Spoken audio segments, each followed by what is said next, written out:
Le projet alimentaire de Nantes Métropole vient d'être labellisé par le ministère de l'Agriculture parmi les 21 premiers PAT nationaux.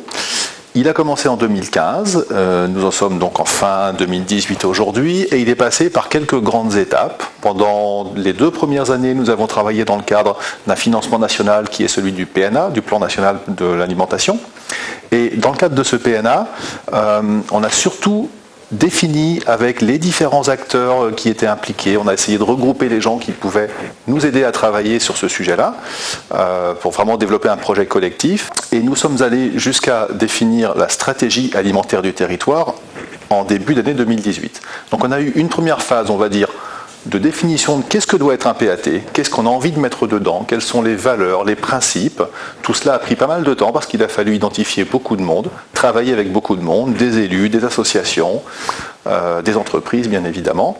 Et ça s'est traduit par une première phase qui était l'adoption en conseil métropolitain, qui a été votée à l'unanimité d'ailleurs, le 13 avril dernier, l'adoption de la stratégie alimentaire pour la métropole nantaise.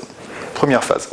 Seconde phase après la stratégie, nous avons travaillé sur l'élaboration de la feuille de route. Alors la feuille de route, c'est un projet qui vise à décliner le PAT sur un plan plus opérationnel, qui a été construit entre le mois de mai 2018 et le mois de septembre, puisqu'il a été voté là aussi le 5 octobre dernier. Il a été présenté au grand public à l'occasion du Nantes Food Forum, le 5 octobre dernier.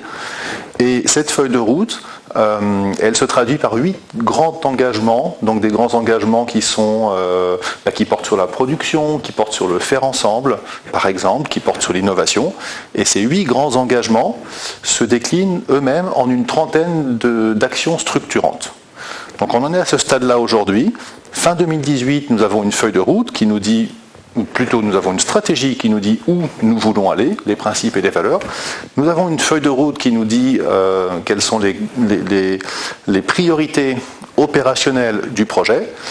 Et nous nous engageons dès maintenant pour l'année 2019 sur quelque chose qui se veut là pour le coup vraiment concret, qui est la traduction très opérationnelle du plan d'action.